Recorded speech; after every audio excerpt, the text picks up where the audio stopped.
C'est un établissement qui a une capacité d'accueil de 36 en effectif étudiants et aides-soignants, et pour une formation qui est donc en alternance avec une partie théorique qui est l'enseignement au niveau des cours qui se passe ici sur place, et puis un enseignement en stage, donc à hauteur aujourd'hui de 6 stages à l'extérieur sur des structures sanitaires. Les cours sont théoriques et pratiques et essentiellement basés sur la réflexivité, c'est-à-dire qu'on pose des questions où c'est plutôt interactif, on est basé sur l'interaction avec les élèves, les apprenants.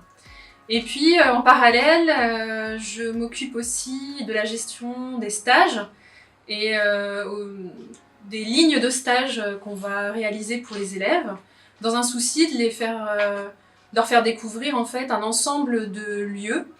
Vous pouvez avoir des stages aussi bien en centre hospitalier, à l'hôpital, en clinique, qu'en rééducation, qu'à domicile, qu'en EHPAD bien sûr, ou encore en psychiatrie ou en MAS, maison d'accueil spécialisée auprès de personnes en situation de handicap.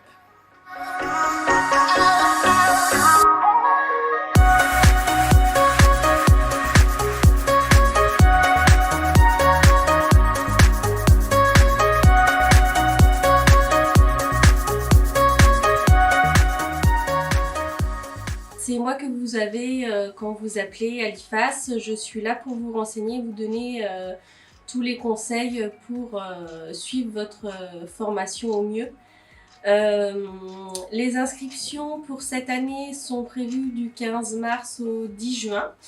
Je m'occupe donc des inscriptions, la réception des dossiers d'inscription et tout le côté administratif et stage.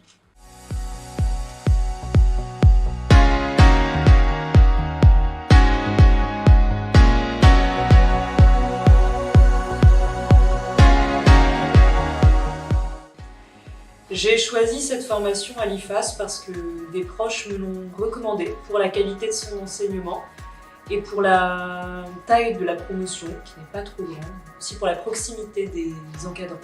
J'ai fait un bac économique et social et à l'issue, je voulais me diriger vers une formation d'infirmière. Donc j'ai fait une classe préparatoire, mais je n'ai pas été reçue en école. Du coup, je me suis redirigée vers une classe préparatoire aide-soignante. Et à l'issue, cette fois-ci, j'ai été admise à l'IFAS Goussier. Donc c'est une formation qui m'accompagne vraiment et je m'épanouis dans un métier qui me correspond de A à Z.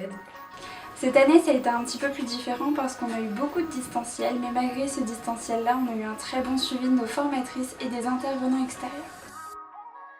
Je trouve qu'il y a de plus en plus de garçons qui arrivent dans la formation aussi et que c'est cette mixité qui donne la force de ce métier. Ce qui m'a poussée à faire la formation d'aide-soignante, en fait c'est un rêve de petite fille, mais pour des raisons familiales, j'ai pas pu faire. Et c'est suite à un divorce que je suis arrivée ici en France, ce qui m'a permis d'atteindre le but.